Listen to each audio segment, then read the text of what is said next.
पर शक हो जाए ना, उसे गोली मार देनी चाहिए। इस हवेली को सजा दो, चरागा कर दो।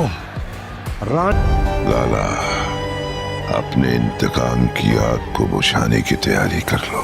दुनिया से तुम्हारी शादी होगी। हमारे धंधे का एक बड़ा गंदा असूल है।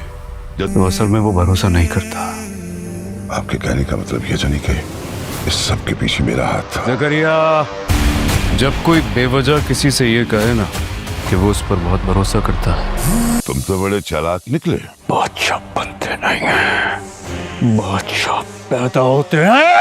एपिसोड में एक तरफ तो सिहान जिक्रिया का काम तमाम करने वाला है, तो वहीं दूसरी तरफ लाला मेहरबानों की शादी अपने आदमी से करवाने वाला है। तो किस तरह से सिहान मेहरबानों की शादी रुकवाएगा और किस तरह से वो ये पता लगवाएगा कि मेरे बाप को कत्ल करवाने के पीछे जिक्रिया के ही घिनौनी हरकत थी। तो क्या होने वाला है आने एपिसोड में हम लोग देखेंगे कि जिक्रिया अब रिस्क नहीं लेना चाहता, इसलिए वो लाला के पास तोहफा लेकर जाएगा और उसे पेश करेगा। लाला से कहेगा, लाला अब मैं तुम्हारे साथ हूँ। मैंने सिहान को यकीन दिला दिया है कि मेरा तुम्हारे साथ दूर दूर तक कोई कनेक्शन नहीं है। सिहान को मेरी बात पर यकीन हो चुका है। सलाम है आपको, आपने वक्त पर मुझे गोली मार के सिहान के शक से दूर रखा, लेकिन अब वक्त आ चुका है सिहान को खत्म करने का। लाला, अब अपने इंतकाम की आग को ठंडा कर लो, क्योंकि अब तुम्हारा इंतकाम पूरा होने वाला है। लेकिन जिक्रिया ये नहीं जानता कि उसके साथ क्या होने वाला है। इल्हाम जब सिहान के पास आएगी तो वो सिहान से कहेगी, सिहान तुम्हें क्या लगता है कि तुम्हारे बाप को किसने कत्ल किया होगा? लाला ने तो तुम्हारे बाप को खत्म किया है, लेकिन गाजी यूसुफ को वहाँ कौन ले गया था? तो जिस पर सिहान इल्हाम को बताएगा कि मुझे लगता है कि ये हमारे किसी जानने वाले का ही काम है, कोई है ऐसा जो यहाँ रहकर लाला को सारी खबरें दे रहा है। तभी वहाँ पर जिक्रिया आएगा, वो इल्हाम और सिहान से कहेगा कि आप मुझ पर भरोसा करें,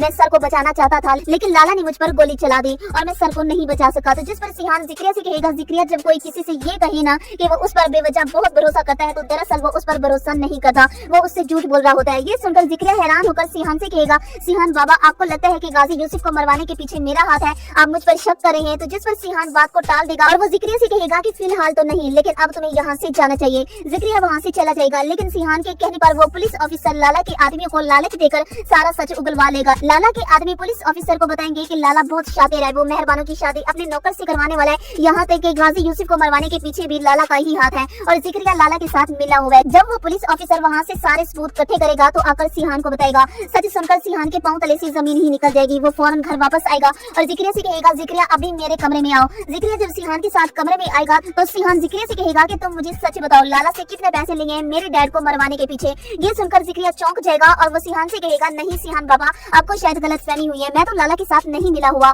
ये सुनकर सिहान मुस्कुरा देगा और जिक्रिया से कहेगा, झूठ झूठ बोल रहे हो तुम, अब सच बताओ कि मेरे बाप को क्यों मरवाया तुमने? तो तभी जिक्रिया अपनी असलियत दिखा देगा और सिहान से कहेगा कि अच्छा, तो आप सच जान चुके हैं, मैं भी ज्यादा देर आपसे झूठ नहीं बोल सका। तभी वो अपनी गन निकालेगा और सिहान की तरफ तान के खड़ा हो जाएगा और वो सिहान से कहेगा, वो क्या है ना कि हमारे धंधे का एक बड़ा गंदा असूल है, जिसको हम पर शक हो जाए हम उसको मार देते हैं। वैसे तुम बड़े चालाक निकले, मैं तो समझ रहा था कि तुम मेरी बात पर यकीन कर बैठे हो। ये सुनकर सिहान जिक्रिया की तरफ गन तानेगा और जिक्रिया से कहेगा कि तुमने अच्छा नहीं किया। तभी वो गुस्से में जिक्रिया से कहेगा कि बादशाह बनते नहीं, बादशाह पैदा होते हैं और इस कहानी का बादशाह मैं हूँ, जिक्रिया तुम नहीं। लेकिन जिक्रिया वहीं पर सिहान पर गन चलाने की कोशिश करेगा, लेकिन जिक्रिया की गन में गोलियां मौजूद नहीं होंगी। तभी सिहान जिक्रिया पर गोली चलाएगा और जिक्रिया की मौत हो जाएगी। तो वहीं लाला अपनी बेगम के कहने पर रानिया की शादी अपने नौकर टकलू से करवा रहा होगा। लाला का नौकर भी ये खबर सुनकर हैरान होगा और वो लाला से कहेगा कि मैं रानिया से निकाह नहीं करूंगा, आप मेरे साथ ये ज्यादती कर रहे हैं। तो जिस पर लाला अपने नौकर से कहेगा कि तुम्हारा निकाह रानिया से आज ही होगा, तुम पूरी हवेली को सजा दो, तुम्हारा निकाह रानिया से हो रहा है मतलब हो रहा है, मैं इनकार सुनना नहीं चाहता। लेकिन जैसे ही लाला की बेगम रानिया को ये खबर सुनाएगी तो रानिया उसके सामने हाथ जोड़ेगी और उसे कहेगी कि मुझे और मेरे भाई पर ये जुल्म ना करें, मैं ये निकाह नहीं करूंगी। लेकिन लाला की बेगम रानिया की कोई भी बात नहीं सुनेगी। जैसे ही ये खबर सिहान को मालूम होगी तो सिहान पुलिस ऑफिसर के साथ और अपने गार्ड्स के साथ वहीं पर पहुंच जाएगा और रानिया और वजीर को वहां से छुड़वाकर वापस ले आएगा और तब लाला की बेगम की शक्ल